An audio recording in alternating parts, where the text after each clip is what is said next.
Herkese merhabalar. Biz yine yollardayız. Nereye gidiyoruz Uğur? Asya'ya.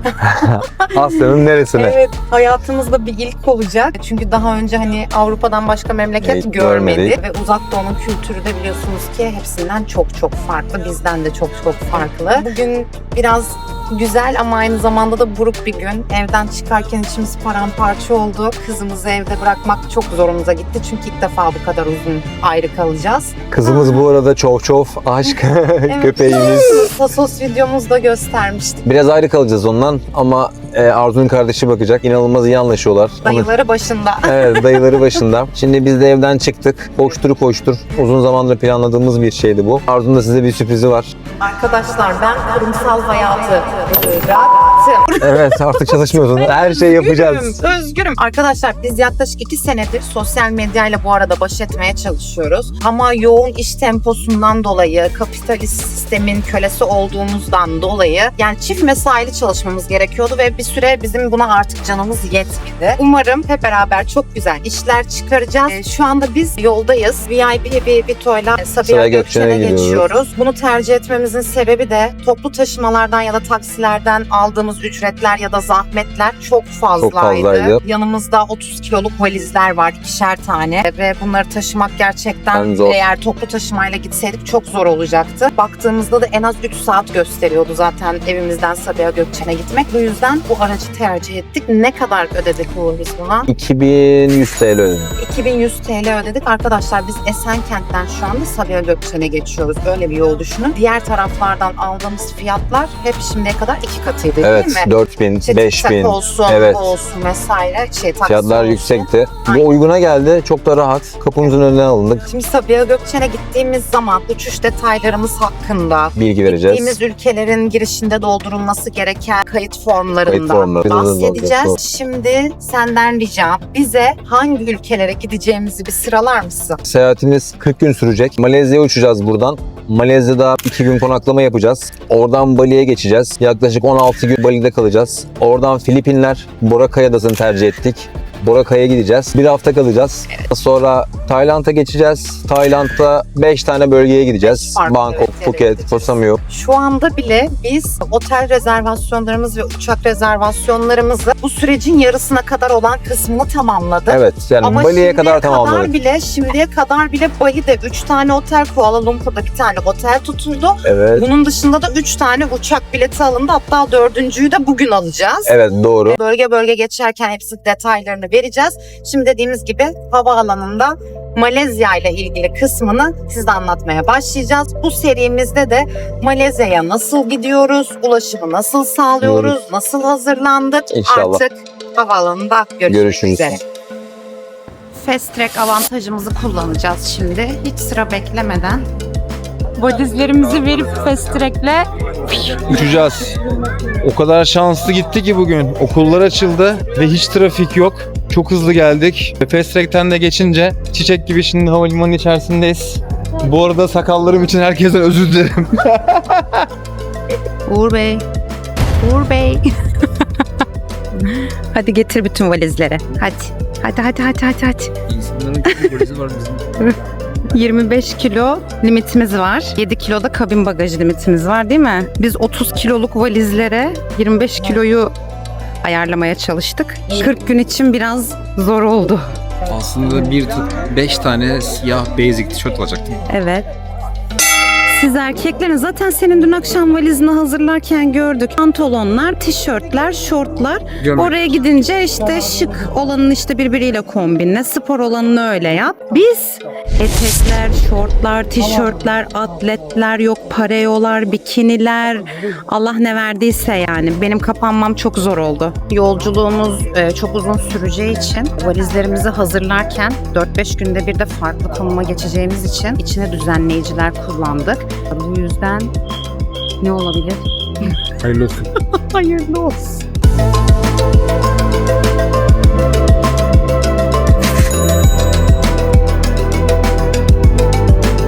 Uçuşumuz Air Asya ile Kuala Lumpur'a 17.20'de. 1 saat sonra uçacağız Bu Kuala bizim Lumpur'a. ilk uzun uçuşumuz olacak bu arada. Yaklaşık 11 saat kadar uçacağız Evet, değil mi? Hiç daha önce bu 10-11 kadar saat uçmamıştık. uçacağız. Evet. Ben biraz heyecanlıyım. Ben de Bakalım. heyecanlıyım. Ama ben daha çok şeyden heyecanlıyım yani oturduğumuz yer ne kadar incitecek onun merak içerisinde. Evet. Yemekler de inşallah güzeldir. Ben bir de yemekleri İnşallah. merak ediyorum. Evet. Elimizde şu anda 30 kiloluk valizler var. Bizim geçiş hakkımız 25 kilo.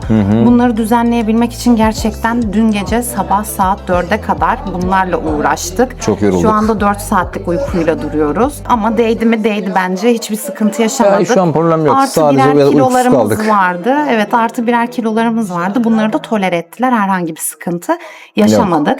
Bu arada Malezya'ya gitmeden önce mutlaka şunu bilmeniz gerekiyor. Vize istemiyor. Türk vatandaşlarına herhangi bir vize uygulaması yok. 6 aydan uzun kalacaklara sanırım Evet, bir öyle. uygulama var. Online yapılıyor da bildiğim kadarıyla. Ama mutlaka ülkeye girerken doldurmanız gereken bir giriş kartı formu var. Bunu açıklamalara size linkini bırakacağız. Çok basit. Yazılan web sitesine giriyorsunuz, istenilen bilgileri dolduruyorsunuz. Adamların sadece istediği kim geliyor, ne zaman Kim gidiyor, gidiyor, onu görmek, evet. Bunu sadece görmek istiyorlar. Bu kadar. Biz uçak biletimizi bu arada onunla ilgili biraz bilgi vermek istiyorum. Air Asya'dan aldık. Kuala Lumpur Air Asya ile yeni bir rotaymış. Kampanya vardı. Yaklaşık 4 ay önce kişi başı 9.000 liraya aldık ama içerisinde ekstra bir bagaj, koltuk seçimi yaptık, artı yemek seçtik. Yemek başı 250 lira Evet, verdik. yemek başı 250 lira verdik. Onu söyleyecektim. Tadını bilmiyorum, tadı iyi olacak mı ama bence 200 TL'ye havada yiyemezsiniz herhalde böyle bir yemek. Az önce McDonald's'ın önünden geçiyorduk. 750 TL Big Mac menü. Evet. Çok iyi. Yani mümkün değil. Bu arada biz ne yaptık biliyor musunuz? Uğur'dan inciler diyeyim ben size. Sandviçlik malzeme hazırlayıp yanımıza alalım. Dedim ki uçağa alabiliyor muyuz? Evet, alabiliyoruz. Hiçbir sıkıntı yok. Biz yanımıza birkaç tane de sandviç yaptık. Olur ki uçakta acıkırız. Yani muhtemelen acıkacağız. Kıyıntılar olur vesaire. Hemen atıştırırız. Yani genelde bu bizim uzun yolda araba yolculuğunda hep yaptığımız bir şey. İlk defa uçak içinde Evet ya. yapıyoruz. Bakalım. Keşke bir tane de PlayStation kolumuz olsaydı da keşke. bir Fortnite atsaydık Keşke. ya. Yola çıkmadan önce dedik ki inşallah vaktimiz kalır da bir Fortnite oynarız. Ama oynayamadık. Oynayamadık. Ucu ucuna yetişti her şey. Çok şükür her şey yolunda. Hiçbir sıkıntı yok. İnşallah uçuşumuz da çok keyifli geçer. Air Asya'yı ilk defa deneyimleyeceğiz. 11 saat ilk defa uçacağız. Artık görüşürüz. Uçakta görüşürüz. Uçakta görüşmek üzere. Uçağımız 2 saat rötar yedi. Karnımız çok acıktı. Az önce sövdüğümüz McDonald's'a geldik. Yanlış bilgi. Big Mac'ler 500 lira civarı. 645. Double Big Mac'ler 645. Biz şimdi bir tane Superboy patates kızartması aldık. Bir tane de Superboy kola aldık. Uğur'la ikimiz paylaşıyoruz. Yanında da evden getirdiğimiz sandviçlerimizi yiyoruz. Nasıl lazım oldu gördünüz mü? Patatesle kolaya 300 lira verdik. Can sıkıcı. Az önce Starbucks'a gittim. Sürekli yediğim zaten bir tane keki var. Biz ona şey diyoruz. Very muffin diyorum. Ya her gün yiyoruz, 150 lira mıydı? Burada 10 euro arkadaşlar, 500 liraya. Bu havaalanı tripleri kime yani? Kime? Gerçekten çok sinir bozucu, çok üzücü. Bir de daha ülkeden çıkmadık. Tam burası uluslararası saha. Lunch daha ucuza geliyor. Ha, bu arada lunch fiyatını sorduk aşağıda kredi kartımızla. İndirim var mıdır ya da işte giriş hakkımız var mı vesaire diye. %50 indirimle 1722 liraya girebiliyoruz kişi başı. Yani burada zaten kalkıp bir yerde yemek yesen etsen vesaire, lunch'a gideceksin istediğin gibi. Açık büfe, rahat rahat seril serpil, git duşunu al, yat, uyu. Ne yapıyorsan yap, bir sürü imkanın var yani. Onu demeyeydin iyiydi. Neyse, hadi bize afiyet olsun. Uçakta inşallah görüşeceğiz.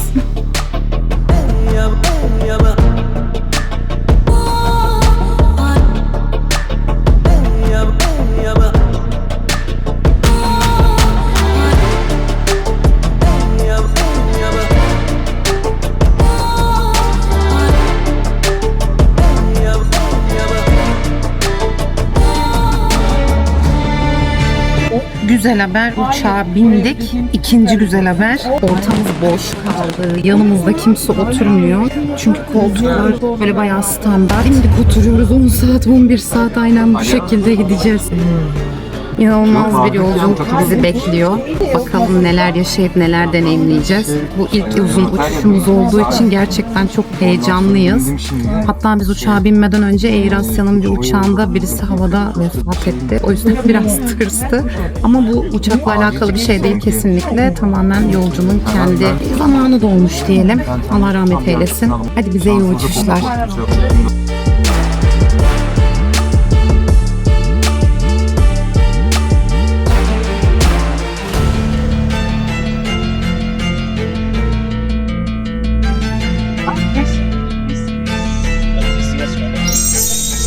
Normalde aldığımız uçak biletinde yemek dahil değildi. Fakat biz ekstra olarak sipariş ettik ve kişi başı 200 liraya denk geldi. Değil mi?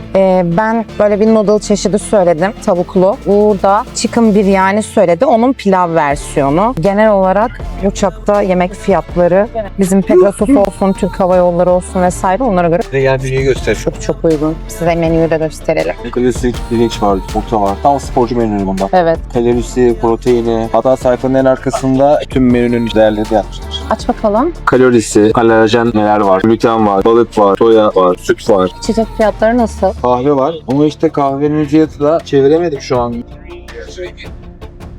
13. Anlaştık. 10'la. Aa fiyatı. 30 lira. Tamam. Vallahi 30 lira. Kahve. Arada bu uçakta teknolojiye dair hiçbir şey yok. Sıfır, sıfır, sıfır. Allah'tan yanımızda bateri peklerimiz var. Onlarla cihazlarımızın şarjlarını idare edeceğiz. Onun dışında hiçbir ekranımız yok, boş. Bol bol sohbet edeceğiz. Ön sıramızda çok tatlı bir çiftle tanıştık. Onlarla hoş sohbet oluyoruz. Şimdi yemeğimizi yiyeceğiz. Hadi afiyet olsun.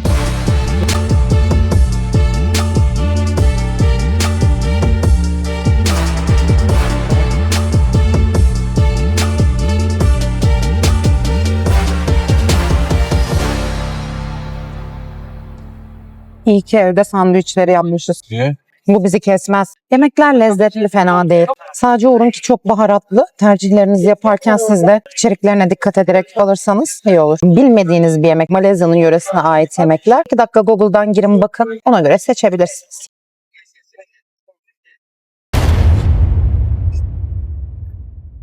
Ne yapıyor? Sıkıntılar başladı mı? Başladı. Daha kaç saat oldu ki? 2 saat olmuş. Bu tatlı mı tatlı Esma Hanım? Aynen. Merhaba. Orası sessiz bölge. Uğur Kavçin bize neler aldın? Mineralli su, bir americano, bir latte. Ondan sonra cama bir tane su aldık. Ve bir tane de nacho chips aldık. Yanında şöyle dip sosu da var. Hepsi ne kadar tuttu? 480 TL. 48 ringgit. Evet. Değil mi? Tek sorun şu. Bunu nasıl açacağımızı inanın bilmiyorum. Bom bom. Yine eskide olduğu gibi bam yapmayacağız. Sonra da Allahu Ekber diye bağırıp kaçarız. Sizinle şimdi yaşadığımız enteresan bir şeyi paylaşmak istiyorum. Biraz önce 2 sıra arkamızdaki beyefendi bana seslendi. Hostesi çağırır mısınız? İngilizce bilmiyorum. Bana yardımcı olur musunuz diye. O da Türk bir vatandaştı. Butona bastım hostesi çağırmak için. Uzanıyorken ama gözleri açık. Yan tarafından bir kişi geliyor üstünden dolaptan. Adamın çantasını alıyor ve kucağında usul usul karıştırmaya başlıyor. Çocuk da zaten uyanık olduğu için durumu fark edip hemen dönüp bakıyor. Hani ne yapıyorsun sen der gibi. Adam daha sonra özür diliyor ve arkaya doğru kaçmaya başlıyor. Bana da çocuk bu durumu anlatırken ben de gördüm. Karşı koridora geçmiş, eğilmiş bir şekilde yavaş yavaş arkaya doğru geçiyordu. Ama adamı tespit edemediler. Malezyalıların hepsi birbirine benziyor biliyorsunuz. Dikkatli olun. Bunun gibi bir şeyle biz ilk defa karşılaşıyoruz. Uçaktaki ekip de aynı şeyi söyledi. Fakat bunu yaşayan çocuk bunu daha önce yaşadığını, tecrübeli olduğunu, o yüzden de kesinlikle ve kesinlikle çantasına değerli bir eşyasını koymadığını, zaten bir kaybının da olmadığını söyledi. Bilginiz olsun, tedbiri hiçbir zaman başkasına bırakmayın. Biz şimdi uyuyacağız, dinleneceğiz. 6 saat daha nasıl geçecek inanın bilmiyorum. Arada bir kalkıyoruz, yürüyoruz. Ben az önce gittim o küçücük lavaboda elimi yüzümü yıkadım. Şimdi maskemi yapacağım. Ayak maskesi takacağım. Üzerine çoraplarımı giyip uykuya yatacağım. İyi geceler.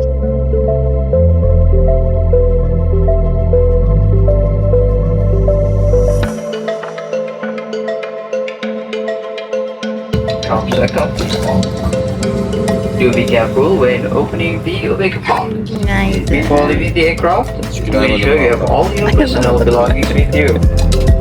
To all nations, welcome home.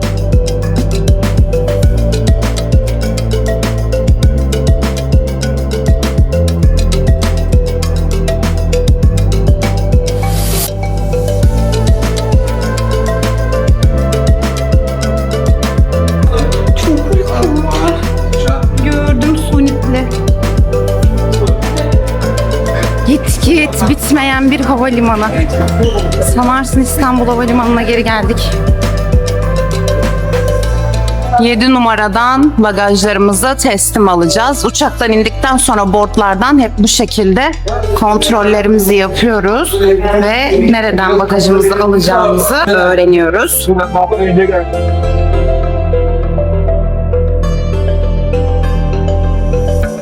Evet, gördüğünüz gibi biz pasaport kontrolü için şuradaki kalabalığa gitmiyoruz.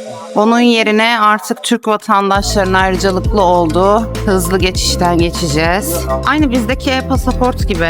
Pasaportu okutup araya giriyorsun. Daha sonra oradan senin fotoğrafını çekiyor ve onaylayınca geçiyorsun. O kadar basit. Şimdi buradan Grab uygulamasıyla ya da taksiyle otelimize geçeceğiz. Bazı taksilerde kredi kartı geçmediği için buradan ufak bir para bozdurma işlemi yapacağız. Ya uçakta tanıştığımız Esma Hanım ve Ogün Bey çok tatlılar. Uçaktan çıktığımızdan beri sürekli yanımızdalar. Onların kaçıncı seferi bilmiyorum buraya geleli. Ama her konuda çok deneyimliler. Onlarla karşılaştığımız için ben açıkçası kendimizi çok şanslı hissediyorum.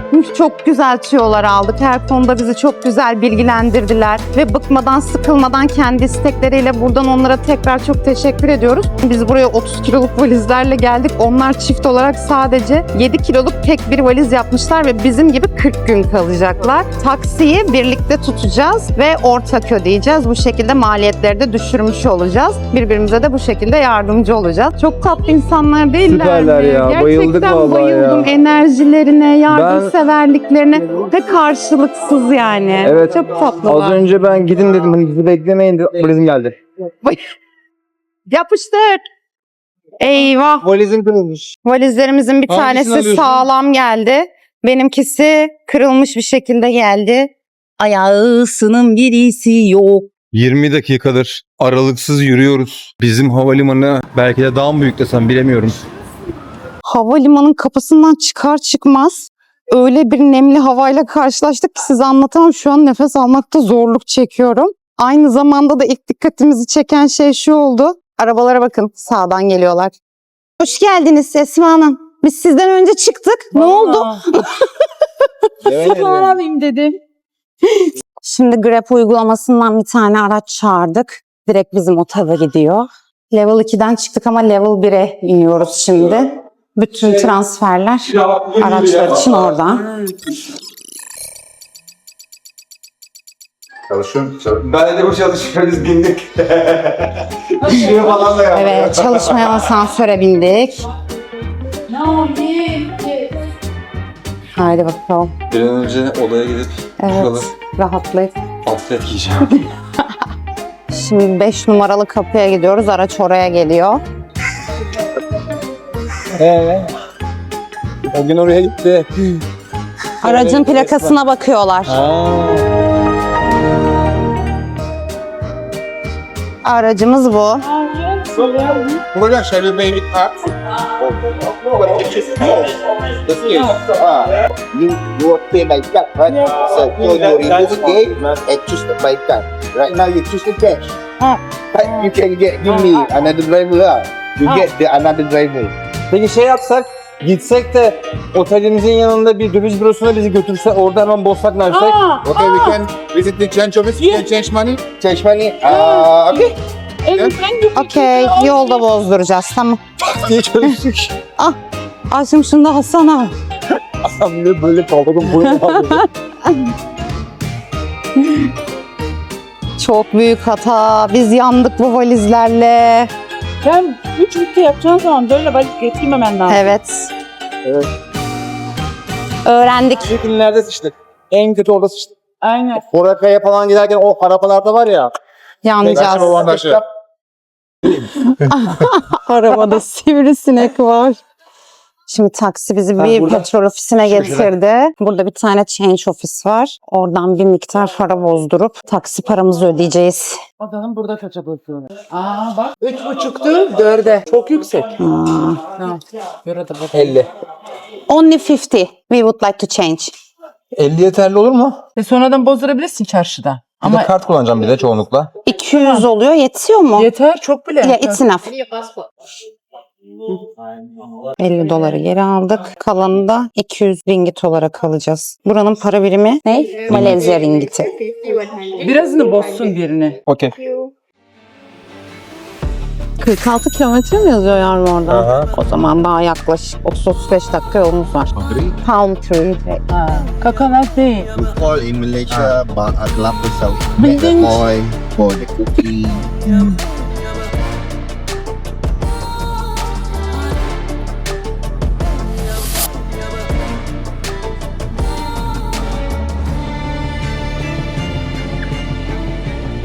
Şimdi Kuala Lumpur'da ilk otelimize geldik. Varışımız biraz erken oldu. Yaklaşık bir saat kadar yukarıda resepsiyonda bekledik. 51. katta lobide bekledik. Infinity havuzu da oradaydı. Yalnız şu an yorgunluktan öldüğümüz için hiçbir şey yapamadık. Odayı verirken bizden $100 kadar bir depozito aldılar. Çıkış esnasında odanın herhangi bir sıkıntısı var mı yok mu bakıp daha sonrasında zaten iadesini yapacaklar. Eğer kredi kartıyla ödeme yaparsanız 2 hafta sonra iade ediyorlar. Şimdi oda turuna başlayalım. Gel bakalım. Sanki videoyu ben açmamışım gibi. Evet.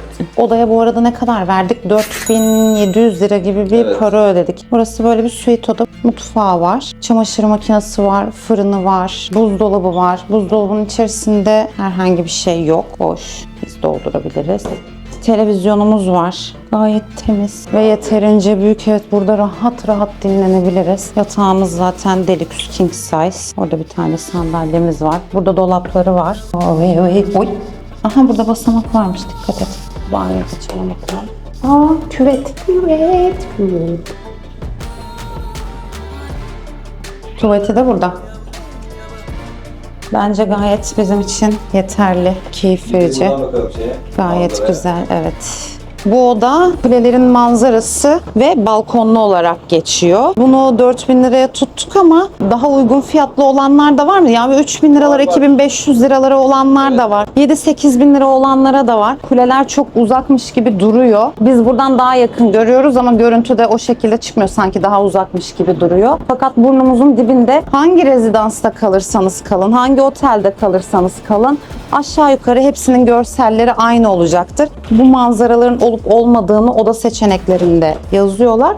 Olduğundan emin olun, yeterli. Az önce yukarıda lobide beklerken şöyle bir kolumu koyayım dedim. Orada içim geçmiş, bayılmışım. Yolculuk biraz zor geçti. Uçak Pegasus'un sanki artığı gibiydi. Yani onun Airbus halini düşünün. O kadar eski ki Uğur şey diyordu. Yerde hani koridorlarda böyle rahat yürüyebilmemiz için fosforlu ışıklar falan oluyor ya, onlar falan silinmiş. Esma otururken arkasındaki kırmızı başlık tişörtünü boyadı. O kadar eski bir uçak düşünün. Kalkarken ben bir ara marş basmıyor falan diye düşündüm. Böyle pır pır pır pır pır gidiyordu. Yani böyle kalkıyor bir kalkamıyor, bir kalkıyor bir kalkamıyor falan. Enteresan bir yolculuktu. Burada kullanacağınız prizler bizimkilerle uyumlu tipte değil. Şu şekilde. Şimdi resepsiyonda lobideki arkadaşlara sorduk. Onlar da hemen bu rezidansın karşısında olan bir markette satıldığını, orada bulabileceğimizi söylediler. Birazdan oraya gidip onu alıp her şeyimizi şarj edip ondan sonra tekrar dışarı çıkacağız. Bu esnada da birazcık dinlenmiş olacağız. Şu an konaklama yaptığımız otelin hemen önündeyiz. Royce Residence'ın içinde 51 katlı bir bina. Hemen de karşısında kulelerimiz var. Otele geldikten sonra resmen bayıldık. Birkaç saat değil 5 saat kadar uyumuşuz. Şimdi yemek yemek için dışarıya çıktık. Aynı zamanda kendimize hemen bir eSIM alacağız. Şimdilik 1 GB olacak şekilde idarelik Airalo'dan ayarladık. Fakat buradan daha ucuz olacak gibi. Detaylarını alırken size anlatacağım. Çünkü bölgesel almayı düşünüyoruz, değil mi? Hem Endonezya'ya gittiğimizde, hem Tayland, hem Filipinlere gittiğimizde kullanabileceğimiz şekilde limitsiz bir şey almayı planlıyoruz. Bugünü böyle soft geçirip işlerimizi tamamlayıp yarın harika bir Kuala Lumpur gününe merhaba diyeceğiz ve bir günümüzü nasıl geçirdiğimizi sizlerle paylaşacağız. Yarın Petronas Kulelerinin önüne de gideceğiz. Evet. Bu arada Petronas Kuleleri 2014 yılına kadar dünyanın en yüksek binasıymış ama maalesef ki hem Dubai'de hem de bir yer daha var. Onlar geçti. Bitirdi onu. Ezdi onu. Evet. Artık sadece dünyanın en yüksek kulelerinden birileriler. Evet. İçerisine girmek isterseniz bilet alıp girebiliyorsunuz ama biz girmeyeceğiz. Bence hiç gerek yok. Zaten insanların çoğu yani şöyle bir öneride bulunalım bence. Kesinlikle ve kesinlikle kalacağınız oteli bizimki gibi böyle yüksek rezidanslardan tutarsanız zaten hepsinin işte çoğunlukla sonsuzluk havuzları var ve kulelerin manzarası oluyor. Yani kuleleri zaten ve bütün Kuala Lumpur'u kendi otelinizden gördükten sonra tekrardan Petronas kulelerine çıkmanıza bence hiç gerek yok. Ekstra turist. Malezya için de şunu söyleyebilirim. Gerçekten beni birazcık şaşırttı. Fakir bir ülke diye hani aslında düşünürsünüz ama bence öyle değil. Bugün havalimanından indiğimiz gibi yanımızdan bir tane Ferrari geçti. Puf diye. Şunları bir beklememiz lazım. Ve yollar inanılmaz temiz bu arada. Yollar inanılmaz temiz. Evet şöyle de göstereyim ben şimdi. Her yer alabildiğine gökdelen. Bakın. Bunlardan herhangi bir tanesinde konaklayıp manzaraya da doyabilirsiniz. Şehri de izleyebilirsiniz. Hala gelişmekte olan bir ülke. Sürekli inşaat yapılıyor. Zaten farkındasın. Evet. Ama bu kadar inşaat yapılmasına göre ne yollar kapalı ne de yollar pis. İnanılmaz temiz bence. Sigara izmariti falan asla yola atamazsınız. Havalimanında sigara içmek için bir yer bile yok. Sadece dışarı çıktıktan sonra yolun karşısına geçmeniz lazım. Orada içebiliyorsunuz. İşte öyle aklımıza gelen ufak tefek bilgileri sizinle paylaşacağız. Evet. Bak Şimdi karşıda şey var. Duruyan var. duruyan bir dursun. Kokuyor. Kokuyormuş. Daha koklamadık. Havaalanında da gördük ama o sırada telaşemiz olduğu için ilgilenemedik. Bunların hepsini yarın detaylıca inceleyeceğiz. Hadi şimdi kendimize yemek yiyecek güzel bir yer bulalım. Hazır mısın? Hazırım. Hadi gel.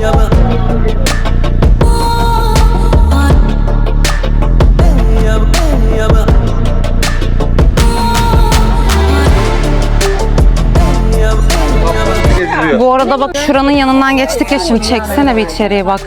Kokudan içim kalktı yani. O koku bu koku muydu? Lağım kokusu gibiydi bak yanından geçerken şimdi gördün mü? Durian Evet, meyvesi gördüm, varmış. aha. İşte böyle kokuyorsa kusmuk yani.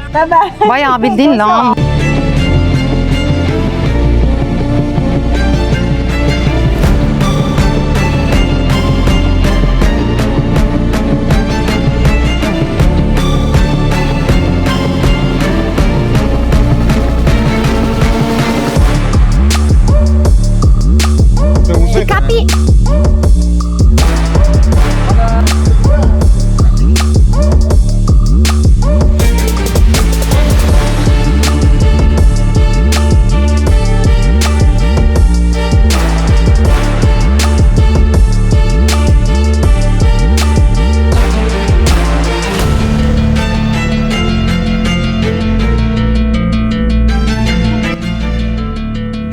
Bak burada her şey fresh. Ay Allah'ım kızartma görünce de canım her şeyi istiyor. Sebzeler var, çok değişik dumplingler var, onların mantıları, mantarlar var.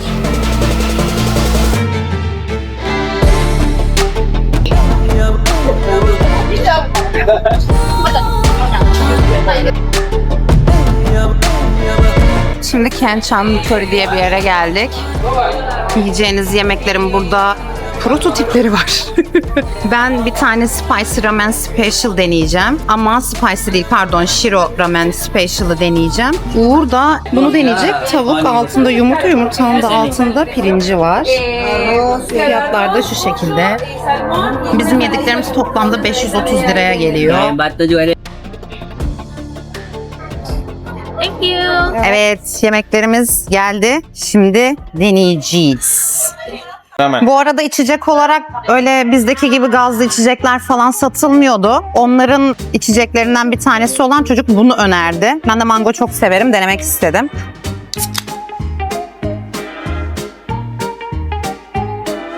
Nasıl? Tatlı, tam benim sevdiğim gibi. Ben tatlı tuzlu yemek yemeyi, karışık yemeyi çok seviyorum. Önce ramenimin suyuna bir bakmak istiyorum.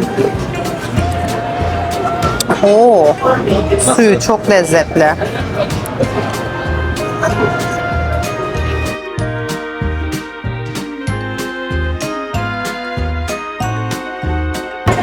Tavuğu başarılı.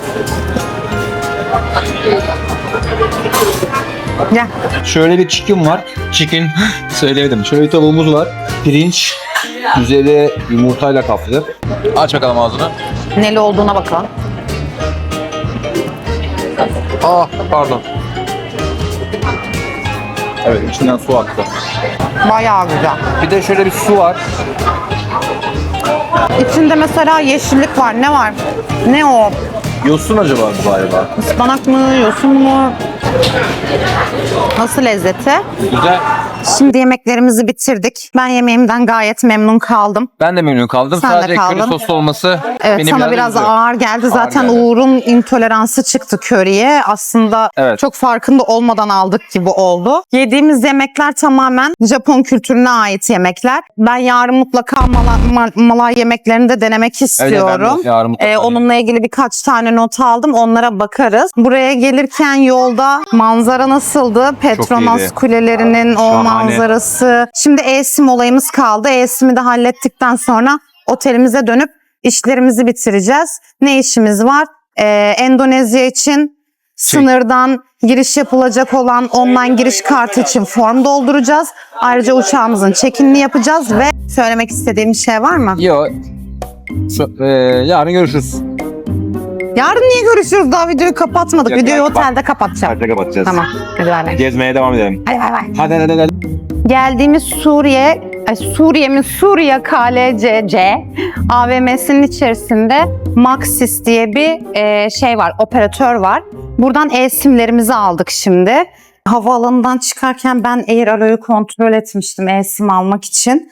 Biliyorsunuz orada fiyatlar bir kişi için sadece 20 GB 30 günlük internet 2200 liralara geliyordu. Biz kişi başı 70 ringgit ödedik. Yani 700 TL'ye geliyor. Evet. Bunu 4 yerde kullanabiliyoruz. Endonezya'da, Malezya'da, Singapur'da ve Tayland'da. Bizim için şu anda şöyle oldu. Biz bunu sıkıştığımız için açıkçası böyle yapmak zorunda kaldık. 30 günlük geçerli, limitsiz internet, aynı zamanda aramalar vesaire falan filan için de kullanabiliyor olacağız. Telefon numaralarımızın değişmeyeceğini söylediler. 10 günlük bir Tayland'da açığımız kalacak. Bir de Filipinler'de açığımız var. Filipinleri bence Wi-Fi ile falan idare ederiz diye düşünüyorum. Evet. Tayland'a gittiğimizde Tayland'a da bakarız. Onu da bir şekilde hallederiz. Esma havaalanından 7 günlük limitsiz e-sim aldı. Sadece Tayland'da sadece Malezya'da geçerli. 250 TL ödedi. 25 ringgit aldı. Yani bizim aldığımıza bakarsak şu anda bizimkisi daha karlı oluyor. Ya Airolo falan bayağı pahalıya geliyor. Airolo kişi başı 2200 liralara geliyor. Ne oldu? Çok mu yoruldun? Yoruldum valla. Bilin. O yüzden ben gitgide error vermeye başladım. Biri bitiyor yavaş yavaş. Error veriyorum error. Böyle arkamızda Petronas. Aman da aman. Gel. Bak.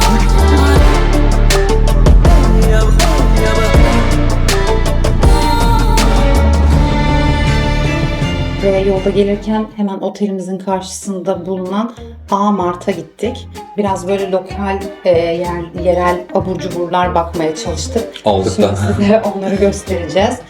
Bu bir yeşil çay. İç bakalım. Uğur bir tane cappuccino, böyle soğuk bir içecek tercih etti. Kokusu çok kötü. Of, yeşil çayın dibi gibi. Ben hiç beğenmedim. O seninki nasıl? Ben bunu beğendim. Çok sağlıklı, şeker Aynen. ilavesiz falan filan. Şişesinden belli bunun bir halt olmayacağı. Oo, O güzel. bu güzelmiş. Ama bayağı şekerli tadı. Bir tane böyle bir gofret aldık, kumru falan. Yer fıstıklı.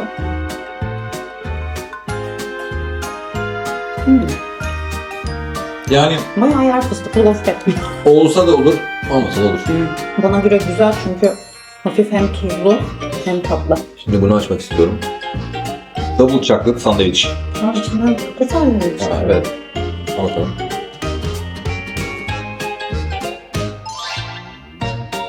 Puanı kaç buna? 10 diyebilirim. Benim.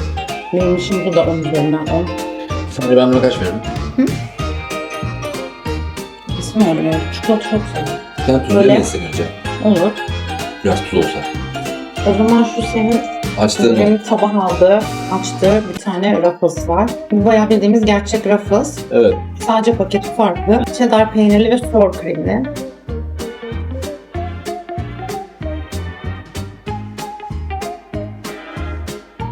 Akar. Güzel. Ben zaten bunu sabah denediğimde de beğendim. Evet, güzelmiş. Kaç puan? 7. Benim için de 6-7. Ben çok fazla böyle soslu cipsler sevmiyorum. Ben hep orijinalciyim. Evet. Şu neyimiz? Onu da sabah aldım. O da çok güzel. Cookie gibi. Çikolatalı bir cookie'ye benziyor. Hatta cookie bak arkada resmi var sana. Şöyle. Bu da bisküvi olarak gayet güzel. Kaç puan veriyorsun? 8-9. Bu bayağı lezzetli bence. 9 Evet. diyebiliriz. Bildiğimiz Lay's. Alışık olduğumuz Lay's'lere göre biraz farklı, böyle tırtıklı. Hem de sert birazcık böyle Aynen. tırtıkları. Okey. Peynirli. Kızımın patileri gibi kokuyor. Evet ya. 8. Tam 8. puan. Bu ondan daha iyi. Katılıyorum. Bu daha güzel. Markette şu ürünün standı çok büyük. Bir de bu marka Julius markası çok büyük. Mesela bak bu da. Bunlar Evet. hep onun. Bunu sorduk. Yerli bir marka Evet. olduğunu söylediler. O yüzden bunları denemek istedik. Bu da senin sen sorduğun Bu da aynı şekilde gene yerli marble cake diye geçiyor. Sünger çıktı ya içinde. Olsun ya. Kokusu o kadar güzel ki mozaik kek gibi kokuyor şu an. Bakalım. İnanılmaz bir hissiyatı var arkadaşlar. Yumuşacık. Yumuşacık. Pofuduk pofuduk. Böyle yumuşak dokulu, hafif ıslak gibi olan kekleri çok seviyorum. Bu da tam olarak öyle, harika. Mozaik kek ihtiyacını karşılar. Evet. Kaç puanın? Benim için 10. Benim için 5. 5 mi? Çünkü ben daha fazla böyle cookie'ciyim ben. Ama Bu benim için harika. şu benim için 10. İnşallah bu 40 günlük Asya her gün bunu yemem. Yoksa aklımda bütün sporlar. Bu böyle birazcık spontane bir şey oldu. Aklımızda açıkçası böyle bir şey yapmak yoktu. Şimdi odaya çıkarken içecek bir şeyler alalım diye markete girdik. Arkasından bunları görünce dayanamadık, bir deneyimleyelim istedik. Su fiyatları nasıl? Bu odanın ikram etmiş olduğu su. Ama orada satılıyor. 1,5 litrelik sular aldık. 2,8 ringitti. 28 TL. Yani evet, 28 TL'ye geliyor. Evet, artık video kapanışa geçebiliriz. Evet. Bugün size bu videoda Malezya'ya seyahatimiz, ulaşımımız, otel girişimiz ve yolculuğumuzda deneyimlediğimiz her şeyi olabildiğince şeffaf ve net bir şekilde aktarmaya çalıştık. Umarım faydalı olur sizler için de. Zaten bu videoyu izliyorsanız muhtemelen Malezya'ya gelmeyi planlıyorsunuzdur. Dediğim gibi inşallah size yardımcı olabilmişizdir. Deneyimlerimizi düzgün bir şekilde aktarabilmişizdir. Buraya kadar bizi izlediyseniz eğer bir beğenmeyi, bir yorum yapmayı mutlaka es geçmeyin. Çünkü bu bizim ilk deneyimimiz oldu vlog olarak. Vlog olarak. Sürçülisan olduysa affola diyelim. Çekimlerimize yarın itibariyle devam edeceğiz. Bu arada Malezya bizi çok sıcak ve çok güzel karşıladı bence. Evet, insanları Ne gerçekten düşünüyorsun? çok güler yüzlü, çok yardımseverler. Ben Malezya insanını beğendim. Şehir de güzel bu arada, ülke de güzel. Evet. Yani tamam tabii çok fazla başka yerlere gidemedik ama başkenti Kuala Lumpur ben beğendim.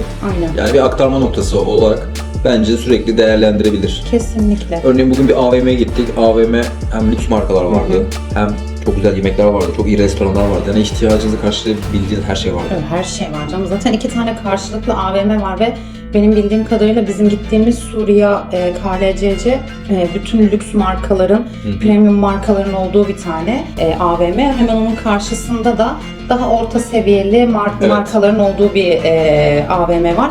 Şimdi biz yarın için programımızı yapmaya koyulacağız. İnanın çok yorulduk. Bizim için bu son 2-3 gün çok yorucu geçti. O yüzden de şu anda biraz videoyu kapatmakta zorlanıyoruz. İnanın cümle kurmaya aklım yetmiyor vaziyetteyim şu anda. O yüzden burada vedalaşalım. Bir sonraki videomuzda görüşmek üzere. Bizi takip etmeyi, abone olmayı, kes burayı. Bir sonraki videomuzda görüşmek üzere. Hoşçakalın. Abone olmayı, paylaşmayı unutmayın.